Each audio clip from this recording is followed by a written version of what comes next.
సరహ గురు సాక్షాత్ పరబ్రహ్మ తస్మై శ్రీ గురవే నమః. వక్రతుండం మహాకాయం సూర్యకోటి సమప్రభం నిర్విఘ్నం కురు మే దేవా సర్వకార్యేషు సర్వదా. జ్ఞానానందమయం దేవం నిర్మలం స్ఫటికాకృతిం ఆధారం సర్వవిద్యానాం హైగ్రీవం ఉపాస్మహే.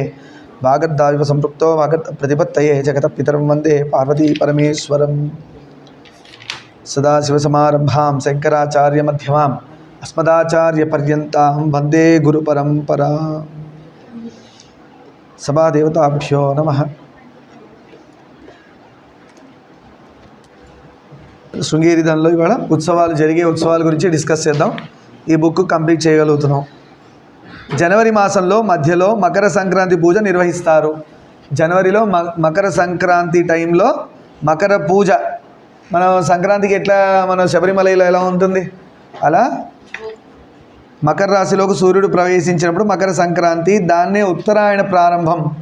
ఎంత బాగా డిస్కస్ చేస్తున్నామంటే ఇవాళ కర్కాటక రాశి ప్రవేశించి దక్షిణాయనం వచ్చింది. కరెక్ట్గా ఇవాళ నుంచి 6 months తర్వాత మళ్ళీ ఉత్తరాయణం. అప్పుడు మకర రాశి, ఇది కర్కాటక రాశి. సూర్యుడు ఇవాళ రోజున కర్కాటక రాశిలో వస్తే దక్షిణాయనం అంటే సూర్యుడు ఇలా మూవ్ అవుతూ వస్తాడు. మనం ఎప్పుడు అబ్జర్వ్ చేయడం సూర్యుడు ఎలా వెళ్తాడు అంటే ఈస్ట్ నుంచి వెస్ట్ అని ఒక్కడే చెప్తారు. ఆయన ఈస్ట్ టు వెస్ట్ వెళ్తూ ఉత్తరాయణం అంతా నార్త్ సైడ్ మూవ్ అవుతూ ఉంటాడు. ఉత్తర ఆయనం, ఆయన అంటే వెళ్ళడం, ఎటువైపుకి వెళ్ళడం ఉత్తరాయణం అంటే ఇలా ఇలా ఇలా అంటే మొత్తం ఆ చివరి వరకు వెళ్ళు, కొంచెం స్లాంట్కి వస్తాడు. మీరు అబ్జర్వ్ చేస్తే సూర్యుడు ఇలా ఉంటాడు, ఈ చివరిలో ఉండుంటాడు. ఇప్పుడు ఇవాళ అంటే ఎక్స్ట్రీమ్ మ్యాక్సిమం నార్త్కి ఆయన మూవ్ అయిపోయాడు. ఇవాళ నుంచి దక్షిణాయనం ఇక అంటే మెల్లగా మూవ్ అవుతూ ఆ చివరి వరకు వెళ్తాడు. అంతేగాని కింద వరకు వెళ్ళు. సో మనం ఉన్న మధ్యస్థలంలోంచి ఇటు కొంచెం ఇటు కొంచెం. ఇవాళ ఏం చేశాడు, ఈ చివరిలో ఉన్నాడు, ఇంక ఇక్కడి నుంచి ఇట్లా ట్రావెల్ అయితే ఇలా వెళ్తాడు. ఇదంతా చలికాలం, చలి అన్నమాట. ఉత్తరాయణం మొత్తం వేడి, దక్షిణాయనం అంతా చలి, చల్లదనం. అందుకే దీక్షలు అండ్ దక్షిణాయనం చలి వేడి అని తర్వాత సంగతి. ఉత్తరాయణం అంతా మనుషులు వాళ్ళకి సంబంధించిన జరుపుకుంటారు ఫంక్షన్స్, పెళ్ళిళ్ళు కావచ్చు, ఏదైనా కావచ్చు, మనిషికి సంబంధించిన వల్ల దేవుడి కార్యక్రమాలు కూడా వస్తూ ఉంటాయి ఇయర్ మొత్తం. దక్షిణాయనం మొత్తం సాధన కాలం, దీక్షలన్నీ దక్షిణాయనంలో ఉంటాయి. చూడండి, వినాయకుడు స్టార్ట్ అయ్యి, అమ్మవారు స్టార్ట్ అయ్యి సుందరకాండ వేస్తాడు, శివుడు చేస్తారు, ఇక్కడే కార్తీక మాసంలో దీక్షలో ఉంటారు. అలానే అయ్యప్ప స్వామి దీక్షలు, అన్ని దీక్షలు ఇప్పుడే కనబడతాయి దక్షిణాయనం. నిజంగా కూడా మీరు ఇవాటి నుంచి మళ్ళీ సంక్రాంతి వచ్చే వరకు రోజు భగవన్నామం శ్రీరామనో సదాశివనో అరుణాచల శివనో హరే రామనో ఏమంటున్నాం నారాయణ ఓం నమో నారాయణాయ అలాగని ఏదైనా ఒక మంత్రం అని చూడండి, చాలా జీవితం మారుతుంది. మంత్రం యొక్క గొప్పతనం, గురువు ఉండడం జీవితంలో గొప్పతనం ఏంటంటే మనం ఏదో రోజు తప్పు చేసి ఉండొచ్చు, లేదంటే చేయకపోయి ఉండొచ్చు, లేదు జీవితంలో ఇంకా కూడా తప్పులు చేస్తూ ఉండొచ్చు మేబీ. కానీ గురువుని, మంత్రాన్ని, దైవాన్ని పట్టుకున్న రోజు ఏదో రోజు వాల్మీకి కంటే మారుతాడు, వాల్మీకి కంటే కూడా మారుతాడు. అంటే వాల్మీకిగా మారుతాడు, వాల్మీకి కంటే బాగా కూడా గొప్ప భక్తుడిగా మారిపోతాడు. అర్థమైందా? కాకపోతే దీనికి కావాల్సింది ఏంటంటే నమ్మకం, హైయెస్ట్ డిసిప్లిన్ అండ్ ఒక సిస్టంలోకి రావాలి. మనం ఒక సిస్టంలో ఇంకా కూడా లేవు. మనం ఉన్న చదువుల్లోనే, ట్యూషన్లకే మనం అడ్డదిడ్డంగా వస్తున్నాం, ఎలా పడితే అలా చేస్తున్నాం. అలా ఉండకూడదు. ఒక సిస్టమ్, ఒక డిసిప్లిన్లోకి రావాలి. పిల్లలుగా మీరు ఆడండి, నవ్వండి, గోల చేయండి, అన్నీ చేయండి. మీ లిమిట్ ఎంతవరకు అంతవరకే. లిమిట్ దాటి ఏది చేసినా డేంజరే. ఆ లిమిట్స్ పెట్టుకొని పోవాలి. మీరే కాదు, మేము కూడా పెద్దలుగా మా లిమిట్ ఎంతవరకు, మిమ్మల్ని ఎంతవరకు దగ్గర రానియచ్చు అంతవరకే. అది దాటి మాట మాట్లాడినా, చేతల్లో ఉన్నా కూడా ఖచ్చితంగా మేము స్ట్రిక్ట్గా వార్నింగ్స్ ఇవ్వాలి. అంటే మేము ఉన్న పొజిషన్ అలాంటి. టీచర్గా కూర్చోబెట్టినా, గురువుగా కూర్చోబెట్టినా ఎంతవరకు ఇవ్వాలి అంతవరకే లీనియన్స్. అది దాటి మాట ఎక్కువ వస్తుందంటే ఖచ్చితంగా ఖండించాలి. లేదంటే గురువుని అడుగుతాడు, నువ్వు ఎందుకు ఉన్నావు, ఇంకా దైవానికి ఎక్స్ప్లెనేషన్ ఇచ్చుకోవాలి గురువు. అంతేగాని గురువు మాట దైవం వింటున్నాడని కాదు. గురువు సరిగ్గా లేకపోతే కూడా దైవానికి ఎక్స్ప్లెనేషన్ అంత పెద్దది ఇచ్చుకోవాలి. ఆయన ఎలా పోతుంది ఏంటో సౌండ్. ఎవరికైనా నొప్పి ఉంటే బయటికి వెళ్ళొచ్చు, చెప్పుకోలేని నొప్పులు ఎవరైనా ఉంటే బయటికి వెళ్ళొచ్చు. నాన్న డిస్టర్బెన్స్ లేకుండా చూడండి. సరే, అనంతరం లలితా పంచమి, రథసప్తమి మహోత్సవాలు జరుగుతాయి. అక్కడే సంక్రాంతి తర్వాత లలితా పంచమి, అలానే రథసప్తమి. ఇదే సూర్యుడి యొక్క పూజ. సూర్యుడి రథం పొద్దున్న లేవంగా ఎలా బయలుదేరుతుంది తెలుసా? మనకి సూర్యుడు ఇలా వెళ్తున్నా ఉంటారు. నిజంగా సూర్యుడు వెళ్తున్నాడా? వెళ్ళడు. భూమి తిరుగుతుంది వెస్ట్ టు ఈస్ట్. ఆ రొటేషన్ రెవల్యూషన్లో ఏమైంది అంటే ఎర్త్ తన చుట్టూ తను తిరుగుతూ సూర్యుడి చుట్టూ తిరుగుతుంది. ఈ మూమెంటే, రొటేషన్ అండ్ రెవల్యూషనే ఈ ఉత్తరాయణ దక్షిణాయలుగా మారుతున్నాయి మనకి. అర్థమైందా? అలానే సూర్యుడు కూడా తిరగడు అని చెప్పగలుగుతాం మనం? చెప్పడం కష్టం. కానీ మన శాస్త్రం ఏం చెప్పిందంటే సూర్యుడు ఎలా బయలుదేరుతాడంటే పొద్దున తూర్పు దిక్కున స్టార్ట్ అయిన వాడు ఇలా బయలుదేరి ఆగ్నేయ మూల అగ్నిదేవుడి దగ్గరికి వెళ్తాడు. అగ్నిదేవుడు సూర్యుడికి నమస్కారం చేస్తాడు, సూర్యనారాయణ స్వామి సాక్షాత్ విష్ణువు అని. మళ్ళీ యముడి దగ్గరికి వెళ్తాడు. అదే అష్టదిక్పాలకులు మనం పెట్టుకొని సత్యనారాయణ వ్రతంలో పూజ చేస్తూ ఉంటారు. మీరు ఎప్పుడైనా సత్యనారాయణ పూజ అటెండ్ అయ్యారా? ఎంతమంది అటెండ్ అయ్యారు? దాని అష్టదిక్పాలకుల పూజ అని ఒకటి ఉంటుంది తెలుసా మీకు? ఏదో పూజ అయింది, ప్రసాదం పెట్టారు, గోల్ చేశారు, వెళ్ళిపోయారు. అది కాదు. సత్యనారాయణ వ్రతం జరిగితే అక్కడ కూర్చొని అసలు ప్రాసెస్ ఏంటి, ఏం జరుగుతుందని చూడాలి. మనకి ఇక్కడ మన శ్రీ విద్యా సమితిలో ఎవ్రీ మంత్ ఒక సత్యనారాయణ వ్రతం జరుగుతుంటుంది. మీరు చూస్తుంటే నేర్చేసుకుంటారు, ఏమేమి ఉంటాయో తెలుస్తుంది.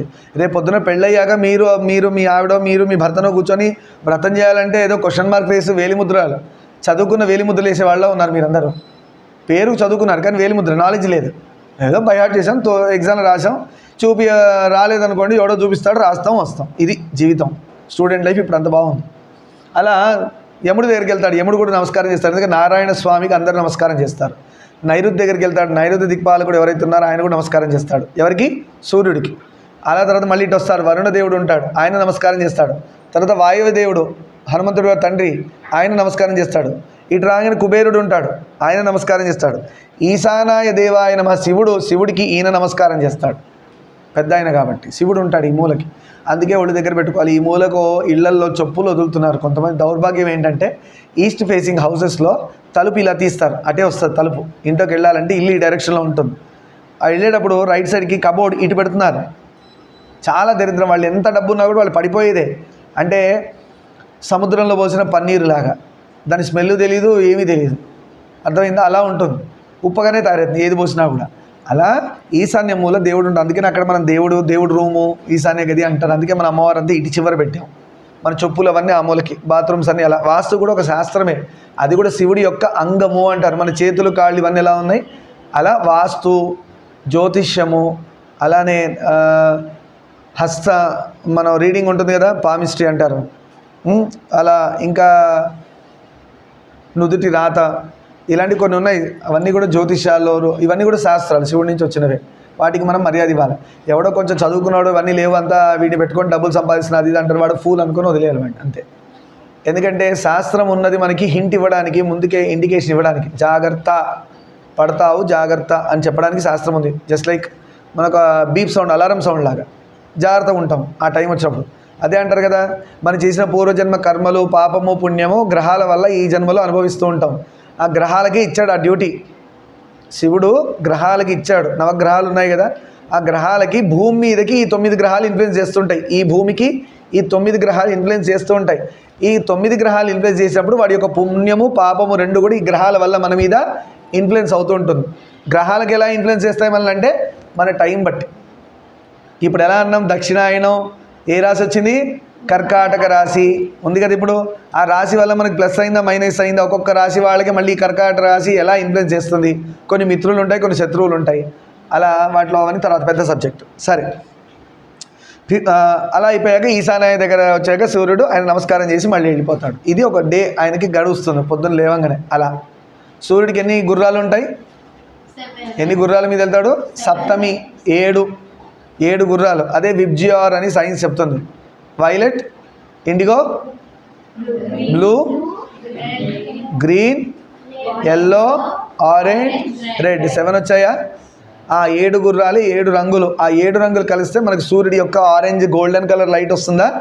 ఆ కలర్ ఫామ్ అవడానికి కారణం ఈ 7 రంగులు, విబ్జిఆర్. వీటి మళ్ళీ ఫర్దర్ డివైడ్ అయ్యాక దీనిలో బ్లాక్ లేదు, చూసారా? బ్లాక్ లేదు, వైట్ ఉందా? విబ్జిఆర్లో వైట్ లేదు, బ్లాక్ లేదు. గ్రేట్నెస్ తెలుసా? అన్ని కలర్స్ కలిస్తే బ్లాక్ అవుతుంది, అన్ని కలర్స్ తీసేస్తే వైట్ అవుతుంది. సింపుల్. ఈ ఉన్న కలర్స్ అన్నీ కలపండి బ్లాకే అవుతాయి. బ్లాక్లోంచి అన్ని కలర్స్ తీసేస్తే మిగిలేదు వైటే. అక్కడేం లేదు కదా ఇక. అర్థమైందా? కలర్స్ విబ్జిఆర్ కలిపితే బ్లాక్, విబ్జిఆర్లోంచి అన్ని కలర్స్ తీసేస్తే వైట్. అందుకనే మనం సూర్యుడు లైట్ వైట్ కలర్ అని చెప్పకూడదు, రాంగ్. అర్థమవుతుందా? It is golden orange colour అలా చెప్పాలి. సరే, ఫిబ్రవరి మార్చి మాసాల్లో మహాశివరాత్రి పర్వం రోజున జగద్గురువర్యులు రాత్రివేళ పూర్తి జాగరణ చేసి శ్రీ చంద్రమౌళీశ్వరులకు అభిషేక ఆరాధన జరుపుతారు. శివరాత్రి రోజున జాగారం చేస్తారు. పిల్లలు మీకు అలాంటివి ఏం లేవు నాన్న, తెలియక అందరూ ఏం చేస్తున్నారంటే పిల్లల్ని కూడా అన్యాయంగా జాగరణ చేయించి తిండి పెట్టకుండా మార్చి అలా చేస్తున్నారు. శివరాత్రి జాగరణ ఉపవాసము గృహస్థులకు మాత్రమే. గృహస్థుడు అంటే ఎవరు తెలుసా? పెళ్ళయి భార్యనో భర్తనో ఉండి తీరాలి. వాడికి వదిలేస్తే మన అది లేదు, గృహస్థుడనే అంటారు. పెళ్ళం వదిలేసి వెళ్ళిపోయిందండి, చనిపోయిందండి, ఇలాంటి భర్త వదిలేసి వెళ్ళిపోయాడు, చనిపోయింది, ఒక్కసారి పెళ్ళయిందండి, గృహస్థుడే. భార్య ఉందా, భర్త ఉన్నాడా తర్వాత సంగతి. గృహస్థాశ్రమంలోకి వచ్చేసారు. అలాంటి వారికి, బ్రహ్మచర్యంలో ఉన్న వాళ్ళకి ఏమైనా నా ఇసుక అక్కడ కూర్చుంటావా? ఎందుకు నవ్వుతున్నారు ఇటువైపు? అయితే బ్రహ్మచర్యం ముందు కూర్చున్న వాళ్ళు జాగ్రత్త ఉండమని నేనే చెప్పాను. మీకు ఇంట్రెస్ట్ లేని వాళ్ళు లాస్ట్లో కూర్చోండి. బ్రహ్మచర్యంలో ఉన్న వాళ్ళకి ఎందుకు లేదు అంటే, బ్రహ్మచర్యంలో ఉన్నవాడు గురువు సేవ చేసుకొని గురువు దగ్గర జ్ఞానం సంపాదించాలంటే ఫస్ట్ వాడి టైంకి తినాలి. తినకుండా ఆకలి మీద ఉంటే ఏం నేర్చుకుంటాడు? కడుపులో ఆకలి వేస్తుంటుంది, వాడు ఏం చదువుతాడు, ఏం నేర్చుకుంటాడు? స్వరం రాదు బయటికి. ఎనర్జీ ఉంటేనే కదా స్వరం బయటికి వచ్చేది. మీరు చదివే చదువుల గురించి మాట్లాడుతా, వేదమే కాదు, మీరు చదివే చదువులు కూడా సరిగ్గా తినకపోతే చదవలేరు. గురువుగారు చెప్తుంటారు ఆకలి వేస్తుందని, వీడు అంటాడు, పక్కన ఉండి డిస్టర్బ్ చేస్తాడు, ఏమనుందా అంటాడు, అదంటాడు, మెలకలు తిరుగుతుంటాడు, ఫోకస్ ఉండదు. సో హాయిగా తిని నిద్రపోయి జ్ఞానం అంటే చదువు కావచ్చు, ఈ జ్ఞానం కావచ్చు, ఈ సంపాదనలో బిజీగా ఉంటారు అంతే. ఇంకా మించి ఏమి చేయకూడదు, చేస్తే పాపం అన్నారు.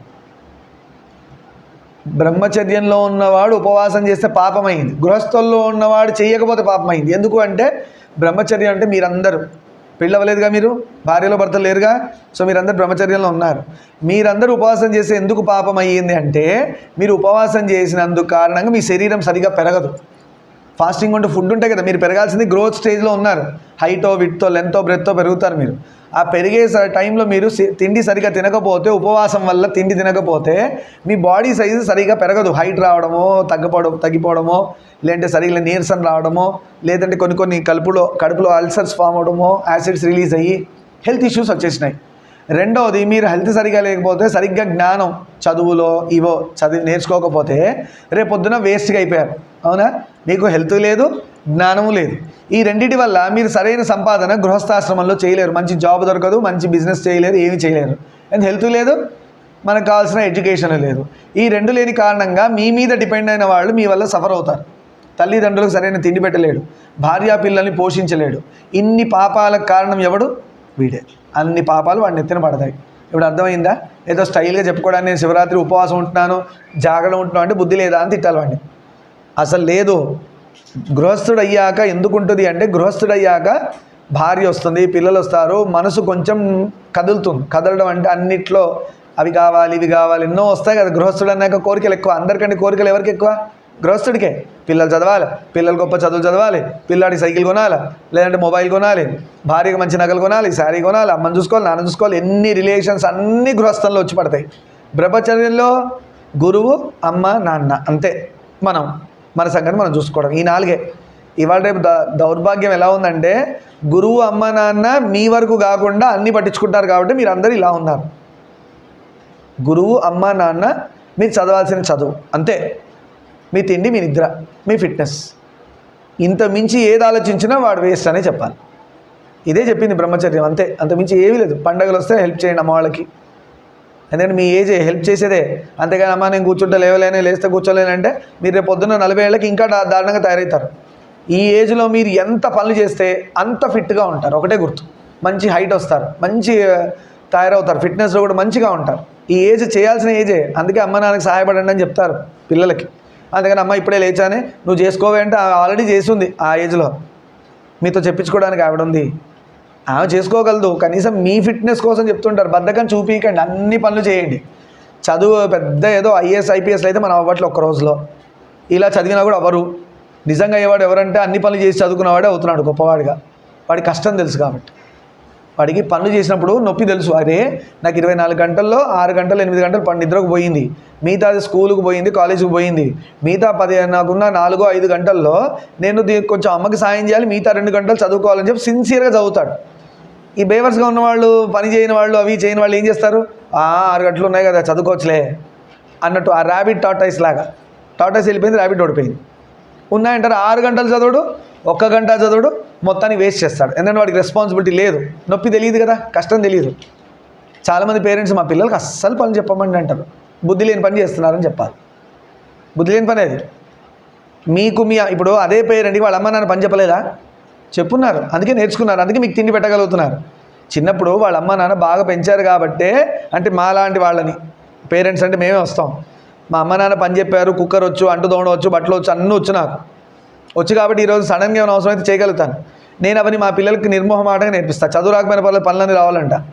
రేపొద్దున చేసుకున్నాడు నన్ను తిట్టుకోకూడదు, మీ అమ్మాయిలు ఏంటంటే ఇంత దారుణంగా ఉన్నారని అన్నీ నేర్పించే వాళ్ళకి. అలా ఏమి రాకుండా ఉన్నారు అనుకో, కోవిడ్ లాంటి పరిస్థితి వస్తే ఏం చేస్తారు? మట్టి తింటారా, ఇటుకరాలు తింటారా, ఉట్టి బియ్యం తింటారా? అన్నీ రావాలి పని. అన్నీ వచ్చిన వాడికి చదువు వస్తుంది. సరే, అన్నీ రావాలి అనే ఆలోచన మీకు ఉండాలి ఫస్ట్. ఎంత మొత్తుకున్నా కూడా గొంతు నొప్పి తప్పితే మార్పు ఉండదు. ఈరోజు ఇసుక వేస్తే రాలనంత భక్తులు గురునివాస సువిశాల పూజా ప్రాంగణంలో శ్రీ జగద్గురు చేసే పూజను వీక్షిస్తారు.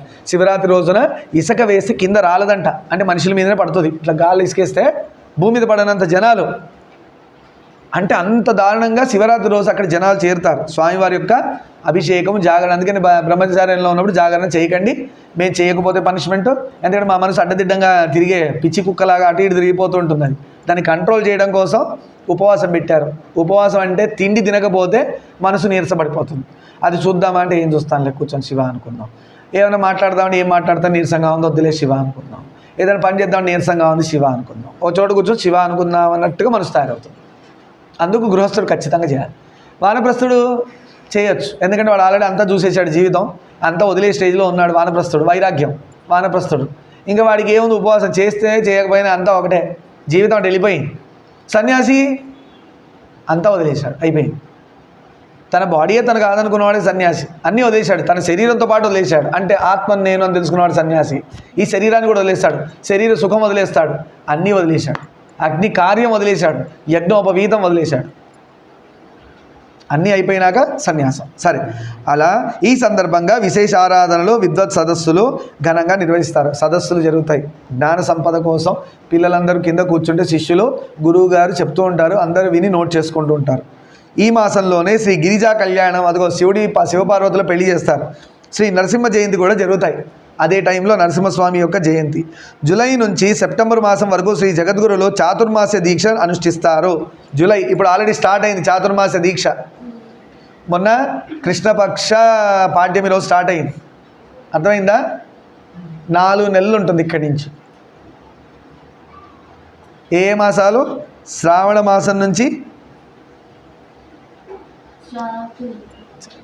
ఆషాఢం, భాద్రపదం, శ్రావణం, భాద్రపదం, ఆశ్వయుజం. 4 నెలలు.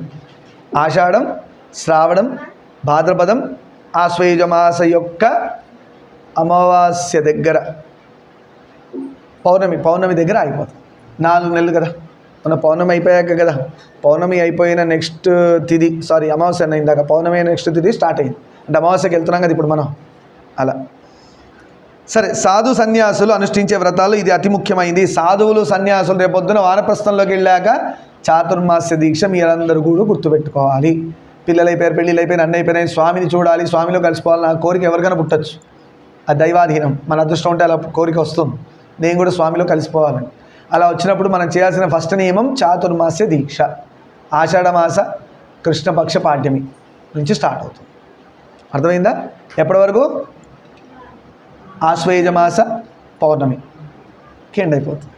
సరే, ఈ సమయంలో వేలాది మంది భక్తులు జగద్గురు ఆశీస్సులు పొందుతారు. చాతుర్మాస దీక్షలో స్వామి ఎక్కడికి వెళ్ళరు, ఒక చోట కూర్చుంటారు. ఇప్పుడు నిజంగా మన కంచి పీఠాధిపతులు, శృంగేరి పీఠాధిపతులు, అలానే జమ్మూ, మళ్ళీ అలానే ద్వారకా, అలా మళ్ళీ మనం ఇంకోటి ఏంటన్నా బద్రీనాథ్, అన్నీ కూడా పీఠాధిపతులు ఎక్కడున్నారో కనుక్కొని అందరు ఈ టైంలో వెళ్ళి దర్శనాలు చేసుకుంటూ ఉంటారు. ఎందుకంటే స్వామి కథలు అక్కడే ఉంటారు. 4 నెలలు హాయిగా దర్శనం చేసుకొని రావచ్చు. ఇది మంచి ఛాన్స్. ఈ 4 నెలలు మొన్నే స్టార్ట్ అయింది. ఇక్కడి నుంచి 4 నెలలు గురువులను చూడడానికి మంచి అవకాశం. వెళ్ళిపోవాలి, హాయిగా అక్కడే 2 రోజులు ఉండాలి, గురువుగారితో మాట్లాడాలి, గురువుగారు సేవ చేసుకోవాలి, గురువుగారికి ఏమైనా పళ్ళో వస్త్రమో ఇవ్వాలి, జ్ఞానం సంపాదించుకోవాలి. గురువుగారు నన్ను ఏం చేయమంటారు, నా జీవితం ఇలా నడుస్తుంది, మన విషయాలు చెప్పాలి, గురువుగారు ఏమైనా చెప్తారు డైరెక్షన్, అలా చేసుకుంటూ వెళ్ళిపోవాలి. ఇది లైఫ్ ప్లాన్ చేసుకోవాలి. అంతేగాని పొద్దు లేచని తిన్నావు, రాత్రి పడుకున్నావు, మధ్యలో ఏదో జరిగిందో అది లేదు, మనం ఏం చేస్తున్నాం మనకే కంట్రోల్ లేదు. ఇక ఇట్లనే ఉండేది లైఫ్. మన లైఫ్ని మనం కంట్రోల్లోకి తెచ్చుకోవాలా. ఇవాళ పొద్దునే సమితిలో ఒక స్టేటస్ పెట్టాను, చూసారా మీరు? ఎంతమంది చూసారు సమితి స్టేటస్? సమితి నెంబర్ ఉందా అసలు? 7386958428. లేని వాళ్ళు నోట్ చేసుకోండి. 7386958428. ఇది సమితి నెంబరు. ఈ నెంబర్లో మంచి ఆడియోస్ కానీ లేదంటే మంచి మెసేజ్ ఓరియంటెడ్ దీన్ని అప్డేట్ చేస్తూ ఉంటా. ఇవాళ రాశారు గురువుగారు, శృంగేరి గురువులు రాసింది ఏంటంటే, మన ఇంద్రియాలని మన కంట్రోల్లో పెట్టుకోవాలి. దాని కంట్రోల్లో నువ్వు ఉండొద్దు. అంటే ఇప్పుడు మనందరం దాని కంట్రోల్లోనే ఉన్నాం. అందుకని పురాణం వినే టైంకి మాట్లాడుతుంటాడు. పురాణం వినే టైంకే ఇంపార్టెంట్ విషయం చెప్పేటప్పుడే పక్కనోడు కలిస్తాడు. వీడు బుద్ధి లేదు, వీడు చెప్పాలి కదా, మాట్లాడకరా అని వీడు వింటుంటాడు. ఇవన్నీ ఇంద్రియాలు చేసే పనులు. అంటే ఇంపార్టెంట్ దాని నుంచి డైవర్ట్ చేయడమే వాటి పని. ఇది కాకుండా మనలో ఉన్న శత్రువులు ఉన్నారు, కామ క్రోధ లోభమోహ మదమాత్సర్య. ఇవన్నీ కూడా శత్రువులు. మనకి ఎన్ని బంపర్ ఆఫర్లు కదా, మన ఇంద్రియాలు మన మాట వినవు. కామ క్రోధ అన్ని శత్రువులు మన లోపలే ఉన్నాయి. ఆ శత్రువులు బయటవన్నీ శత్రువులా కనబడుతున్నాయి, అవునా కాదా? వీటన్నిటినీ జాగ్రత్తగా అబ్జర్వ్ చేసి మీరు వాటిని తొక్కకపోతే, అణిచిపెట్టకపోతే మీరందరూ పడిపోవడం ఖాయం అని చెప్తున్నారు గురువుగారు. కాబట్టి ఆ నెంబర్ సేవ్ చేసిన చోట ఎవరిదైనా ఫోన్ ఉంటే స్టేటస్తో తర్వాత అడగండి, చూపిస్తాను. ఎంత బాగుంది మెసేజ్. నేను అలా గుర్తుంది, నేను నేర్చుకుంటాను, అందరికీ నేర్పించే ప్రయత్నం చేస్తాను, తెలిపే ప్రయత్నం చేస్తాను. సరే, శ్రీ వ్యాస పూజ ఆరంభమయ్యే చాతుర్మాస్య సమయంలో శ్రావణ సోమవార పూజ, అది వ్యాస పూర్ణిమ రోజు స్టార్ట్ అయింది చాతుర్మాస్యం. అదేగా మన పూర్ణిమ, వ్యాస పూర్ణిమ. మనం ఆ రోజు పూజలు చేసాం ఇక్కడ, అక్కడ స్టార్ట్ అయింది చాతుర్మాస్య దీక్ష. శ్రావణ సోమవార పూజ, శ్రీ వరలక్ష్మి మహాలక్ష్మి పూజ, శ్రీ కృష్ణాష్టమి, స్వర్ణగౌరీ వ్రతం, శ్రీ వరసిద్ధి వినాయక పూజ, శ్రీ కేదారేశ్వర వ్రతం, శ్రీ వామన జయంతి, శ్రీ అనంత పద్మనాభ వ్రతం, శ్రీ ఉమామహేశ్వర వ్రతాలను ఇన్ని వ్రతాలు జరిగినాయి చాతుర్మాస దీక్షలో. 4 నెలల్లో ఎంత పెద్ద లిస్ట్ వచ్చింది. ఇప్పుడు నెక్స్ట్ వచ్చే పండుగలు అనమాట మనకి. వీటన్నిటికీ సమితిలో నైమిత్తిక పూజలు అవుతాయి. నిత్య పూజలు అంటే మనం రోజు చేస్తున్నది నేను, నైమిత్తిక పూజ అంటే మొన్న చేసుకున్న మన సంకటార చతుర్థి, అవునా, అలాంటివి. శ్రీ శారదాపీఠంలో ప్రధాన పర్వం శ్రీ దేవీ నవరాత్రోత్సవాలు. అన్నిటికంటే ముఖ్యం, ఎందుకంటే అక్కడ ఉన్నది సరస్వతి అమ్మవారు కదా. అందుకనే దేవీ నవరాత్రులు రేపు వస్తాయి కదా, ఆశ్వయుజ మాసం, అవునా, అప్పుడు అమ్మవారి నవరాత్రులు జరుగుతాయి. అది చూద్దాం. సెప్టెంబరు వీలైతే ఒక చిన్న డిస్ప్లే కూడా తొందరలో ఇక్కడ వచ్చేటట్టుంది. వస్తే మనందరికీ ఇంపార్టెంట్ ఏమంటే టక్ మనం అప్పుడే చూపించేస్తా. కింద ఆల్రెడీ ఒకటి ఉంది, ఇంకోటి స్టూడెంట్స్ వరకు ఒకటి తీసుకుందామని చూస్తున్నా, వైఫై బేస్డ్. సో దట్ మీకు ఎప్పుడే యూట్యూబ్లో ఏమైనా ఎక్స్ప్లెనేషన్స్ ఉన్నా కింద దాకా పోకర్లేదు, పైనే ఫెసిలిటేషన్స్ మాస్టర్. ఇప్పుడు ఇన్స్టిట్యూట్ కూడా చెప్పాను కదా మారిందని, అందుకని మీ స్టాండర్డ్స్ కూడా అలా పెరుగుతాయి పైకి.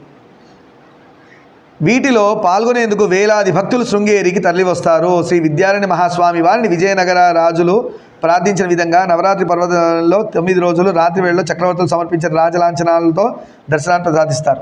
అప్పట్లో విజయనగర సామ్రాజ్య రాజులు స్వామివారికి నగలు ఆభరణాలు అన్ని ఇచ్చారు. ఆ రోజు సన్యాసులు ఎలా వేసుకుంటారు, వాళ్ళే అమ్మవారి రూపం, వాళ్ళే అయ్యవారి రూపం. ఆ రోజున అన్ని అలంకరణ చేసుకొని స్వామివారు దైవ దర్శనం జరిగినట్టుగా గురువు దైవంలాగా దర్శిస్తారు, మనకు దర్శనం ఇస్తారు. అర్థమైందా? ఏ రోజున? నవరాత్రులప్పుడు. గుర్తుపెట్టుకోండి. ఆ టైంలో ఎవరైనా గుర్తు చేస్తే మనం అక్కడ టీవీలో మనం చూడొచ్చు. వీలైతే దర్శనం చేసుకుందాం. ఏమ్మా నియాంత ఏంటి ఎవరంటే నాకు చెప్పండి. ఈ ఉత్సవాల్లో శ్రీ శారదాంబ వివిధ అలంకార శోభితంగా భక్తులు అనుగ్రహిస్తుంది. సరస్వతీదేవి ఎన్నో రకాలుగా తయారయ్యి భక్తులకి దర్శనమిస్తారు అమ్మవారు. నవంబరు డిసెంబరు మాసాల్లో కార్తీక సోమవార పూజ, శ్రీ విద్యాశంకర ఆరాధన, క్షీరాబ్ది ద్వాదశి, లక్ష దీపోత్సవం, మహాప్రదోషం, శ్రీ సుబ్రహ్మణ్య షష్ఠి, అంధకాసుర వధ, ఆర్ద్రోత్సవం, శ్రీ కాలభైరవాష్టమి వంటి పూజలు నిర్వహిస్తారు. ఇది ఎప్పుడు? కార్తీక మాసం టైంలో. అది ఫ్రీ చేసుకోవడం కోసం ఇప్పుడు అయ్యప్ప స్వామి దీక్ష ముందుకు వేసుకున్నాం. చాలామంది డౌట్, అయ్యప్ప స్వామి దీక్ష నవంబర్లో కదా ఎండ్ అలా రూల్ ఎక్కడా లేదు. అయ్యప్ప స్వామి దీక్షకు ఉండాల్సిన ముఖ్యమైన రూల్ అంటే నల్ల వస్త్రం. ఎందుకంటే అయ్యప్ప దీక్షలో ఉన్నా తెలవడానికి. రెండోది 41 రోజులు. నిజంగా చెప్పండి, నల్ల వస్త్రం కూడా కొంతమంది వేసుకోకుండా అయ్యప్ప దీక్షలో ఉంటున్నారు. కాబట్టి శని ప్రీతి కోసం ఆయన వరం ఇచ్చాడు అంటారు, కాబట్టి శని ప్రీతి కోసం వేసుకుంటారు. సో దాని ముందు శని వచ్చి ఇబ్బంది పెట్టేది. ఇప్పుడే కష్టం, మనమే చెప్పులు లేకుండా ఒకటే రకం బట్టలు వేసుకొని పొద్దునుంచి ఉంటున్నాం కదా, మన కష్టాలు మనమే స్వయంగా అనుభవిస్తున్నాం కదా. అందుకే వాళ్ళ జోలికి శని రాడు అంటాడు. అయ్యప్ప స్వామి దీక్షలో అదొకటి మెయిన్. అలానే వేరే గ్రహాలు సతాయించవు. 41 రోజుల దీక్ష మాత్రమే ముఖ్యం. అది బ్రహ్మచర్యం. మిగతా మన దీక్ష నియమాలు ఏముంటాయో, భూశయనం, అవన్నీ యాజ్ యూజువల్ ఫాలో అవ్వాలి. ఉల్లిపాయ తినద్దు, మళ్ళీ అల్లం తినకూడదు, మసాలాలు తినకూడదు, బయట తినకూడదు, అవన్నీ జాగ్రత్త ఫాలో అవ్వాలి. 41 రోజులు ముఖ్యం. కార్తీక మాసం ఎందుకు చెప్పారు అంటే అది చాలా టఫెస్ట్ మాసం. భయంకరమైన చల్లు ఉంటుంది. పొద్దున్న 4:30-5 లేచి చన్నీళ్ళ స్నానాలు చేయాలి. అది చాలా టఫ్. కార్తీక పురాణం ఒకటి ఉంది మన నెక్స్ట్.